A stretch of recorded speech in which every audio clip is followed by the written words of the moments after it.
રાજકોટ જિલ્લાના ધોરાજી ઉપલેટા પંથકમાં સિંચાઈ માટેની ભાદર કેનાલમાં સફાઈનો અભાવ હોવાને લઈ ખેતર સુધી સિંચાઈનું પાણી પહોંચશે કે નહીં તેને લઈ ખેડૂતો મૂંઝવણમાં મુકાયા છે.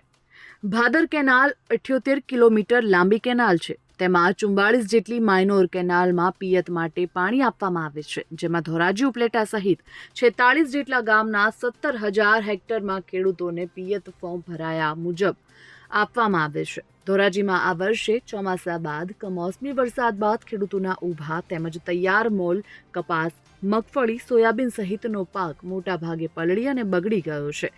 ખેડૂતોને મોઢે આવેલ કોળિયો ઝૂંટવાઈ ગયો છે. ત્યારે ખેડૂતોને શિયાળુ વાવેતર ઘઉં, ચણા, જીરું સહિતનું વાવેતરમાં આસ બંધાણી છે. તો શિયાળુ પિયત માટે ભાદર નહેર મહત્વની ખેડૂતો માટે કેનાલ હોવાથી ધોરાજી પંથકમાં હજુ સુધી કેનાલની સફાઈ થઈ ન હોવાને લઈને ખેડૂતો મૂંઝવણમાં મુકાયા છે. Bureau report, Gujarat fight news.